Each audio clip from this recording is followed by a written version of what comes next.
Okay, so this takes me back to something you said a few minutes ago, which I really want to highlight. Yeah.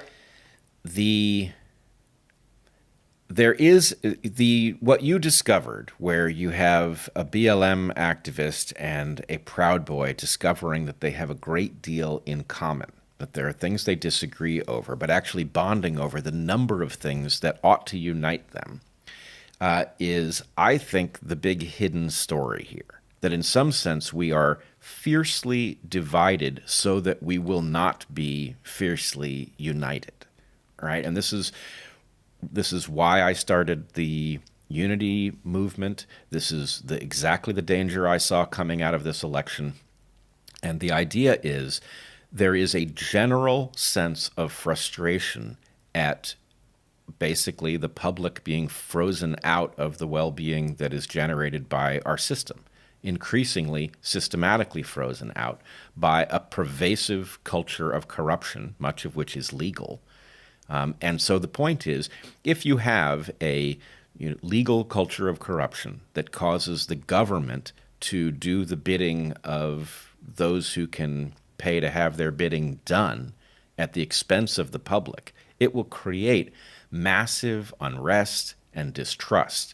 And the fact that that unrest and distrust is divided into factions that are pointed at each other, rather than there being a broad recognition that actually, yes, Americans have a right to be very angry with what has become of their governmental structure. And neither blue nor red is the solution to it. Blue and red are the problem. And how we Americans address that is a very difficult puzzle. Increasingly, this week, I see people toying with ideas of the right scale, right? New political parties, a recognition that the parties that we have are simply too compromised to be rescued. That seems to me obvious, right? But people are now discussing it.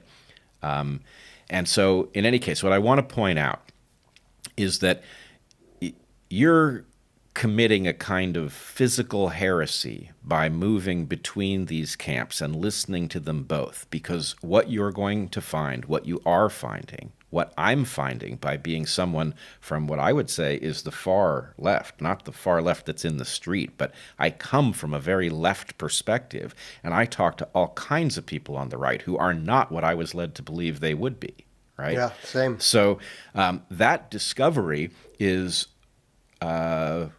in some sense, the greatest threat to the narrative engine that wants everybody to stick to one version of events that tells them exactly who their enemy is and what danger that enemy poses, and then turns off their processes of reason so they can't discover that's not even true.